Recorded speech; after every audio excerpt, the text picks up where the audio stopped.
Hi everyone, it is Shamila here, and I have a project that I made quite a while back, actually about a month or more. I just haven't had the chance to do the final touches and to finish it off, so I did that today and I thought I would just share it with you. This is my house using Stamperia's product called House of Roses, the paper range. I also used the die cuts, and I used quite a lot of the die cuts on the cover of the house. As you can see, I've got a little bird stuck on there, and then I die cut some leaves and I added some roses there, and at the bottom we've got little punched out flowers and stuff growing along the hedge. There's a front door, that's from the die cut. We've got a cat sitting underneath a table, and if you look at it from the side, you can see that there's quite a bit of dimension on here. So I've used lots of foam tape to create extra and added dimension. I also did some embossing with some modeling paste through a stencil to create those ivy leaves there. And then we've got a window up at the top, the name of the house that comes in the chippies. I also used some of the gold Stamperia crackle paste. That is just amazing. I love the crackle paste. And then at the top I used lots of different flowers, another bird from the die cut range, and some punched out leaves and more flowers, and then I added some more crackle paste on the end.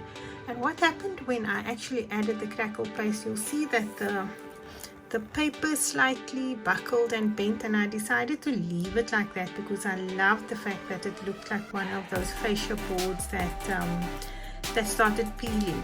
So yeah, authenticity. And yeah, so I'm going to do this video in like 2 parts so I can show you more. Let me just turn this as well so you can see the side. So that's the one side of the house. You see the lovely crackle paste there. Oh my gosh, it's my new favorite thing. My new favorite thing. And then if I turn it over on the other side, we've got the other side of the house. Okay, so now that I've shown you the outside, let me show you the actual album that is inside the house. So this is one of my 8x8 kits that I make up. It consists of your front and back cover, your spine, and 5 pages. And then of course the fact that we have 1/2 inch gap in between the pages allows for additional flaps, etc. to be added, but that's optional. Okay, so let me just show you the side. This is the spine. I've kept everything very simple because, you know, the show of the actual album is the house, the outside of the house, etc. So I've got some crackle paste there which I just roughly put on. This paper is absolutely amazing. It's got so much detail on there. There's cracks in here, there's little droplets of water in there, etc. Like I said, I kept the cover simple, and when you open it, you've got the front page. Now I did have to use some plain paper with it because otherwise I would have needed 2 packs of paper, and I tried to keep it down to 1 12x12 and 1 8x8. I still have some paper left, so I didn't use everything. So that's just a plain side there, and then this is my first page.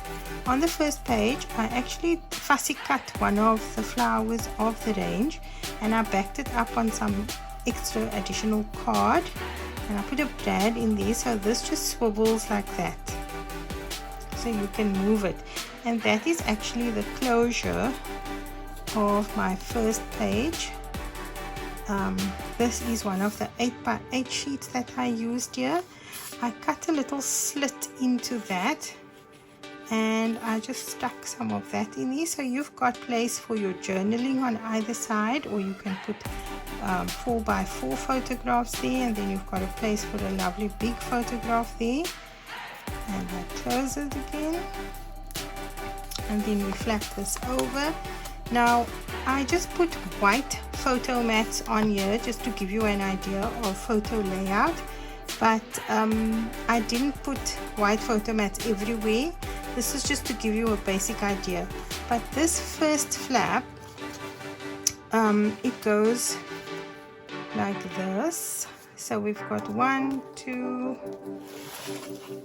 4 spots there, and if I flip it over, so that's your cover page there. It will open up, and we've got another 3 there. So that's actually, you'll see that's the back side of the original one. So we'll close it like that, and then when you open this up, it will reveal a little flap here as well. And this is one of the die cuts I put there, the little kitten. Thought he was so cute. And this opens down. Now I purposefully didn't put anything there because I wanted to see the full sheet, the full paper, the image here. You can actually put something there, but I thought I would put just a couple of small photographs at the bottom there. And then when you flap this up, you've got place for a lovely big photograph there, and that will close down like that and close like that. And so that's page 1. Then page 2 has got a belly band here, and I've magnetized that. So I didn't actually put any photo mats down here because you get the idea. We've got that, and I just used strips and offcuts of the paper that I had left over on the sides as well, and there I put a photo mat so you could see it's got a photo mat at the bottom. I just didn't want to leave it all black there. So that closes shut with a magnet, and that's also just 2 loose strips there.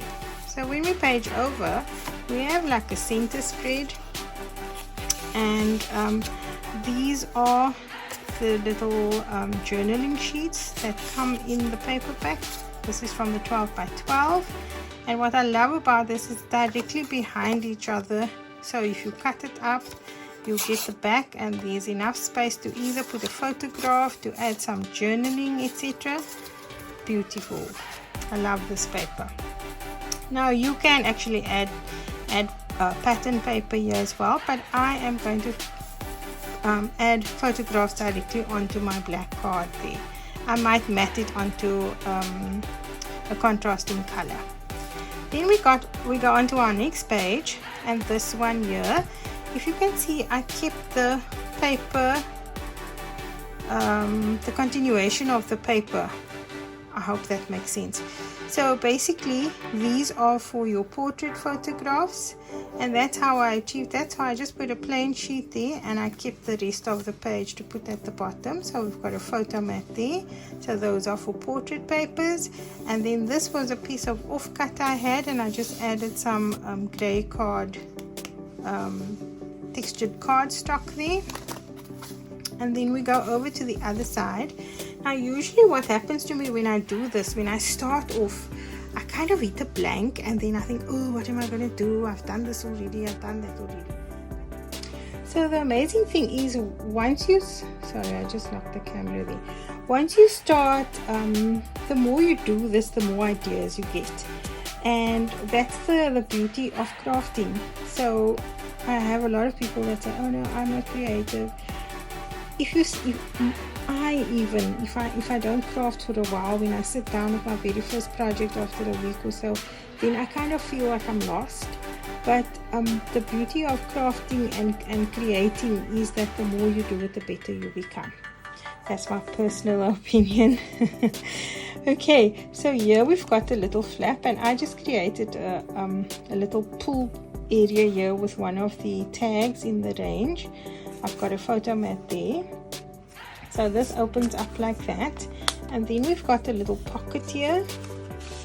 All I did was cut 2 sheets of card So that is 4¼ by 6¼ it fits in there, just so that we can have photo mats there. And then this opens like this as well.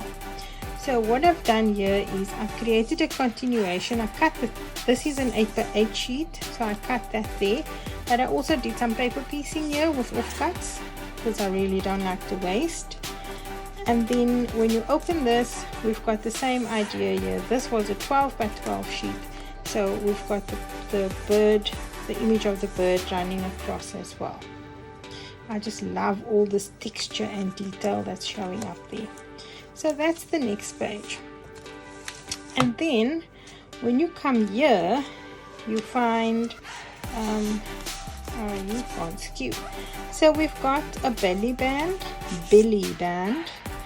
and this is one of the circles in the 12x12 sheet that I just snipped off the bottom just to give it a straight edge.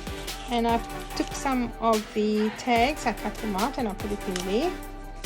And then this is an idea that I learned from Kathy Porter King.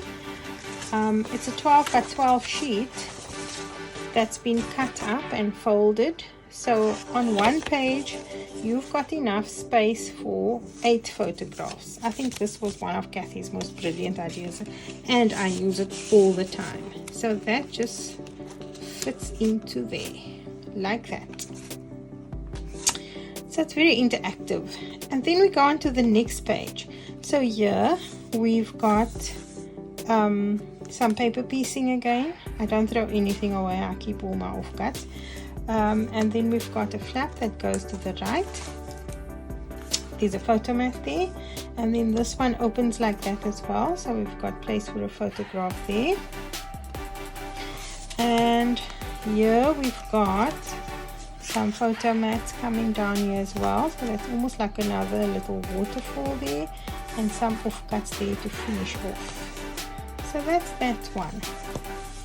And then we go over to the next page, and this one flips down like this. I'm going to see if I can get it into shot. So it's got that, and then when I flip it over, you can see we've got space. I didn't put another photo mat there, but basically that gives you the idea. So wherever you see a white sheet, that's where your photograph would go. And then we're on the back cover. This one is magnetized, so you've got a little faux envelope there, and that's also something that I learned from Kathy Porter. I love her ideas. You should check out her page. It's called Paper Phenomenon. She's got a YouTube channel, and she's got a website with lots of tutorials that you can purchase. Her stuff is really awesome.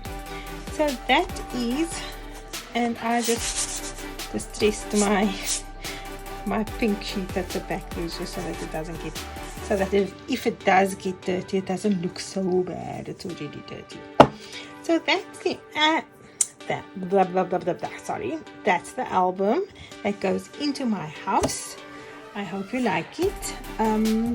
If there's a demand, I will probably do a tutorial on the house. I know I did take pictures of it as I went along, not of every single thing, but just so that, you know, once I'm done with something, I completely forget how I've done it. So I take photographs to actually just remind me of the whole process. But the album, if you want to do the album, let me know. Maybe we can do it like in stages, one page and a Wednesday evening on the tutorials page or something like that. But yeah, that's it for me. I hope you liked my little project, and until next time, see you in cyberspace. Bye now.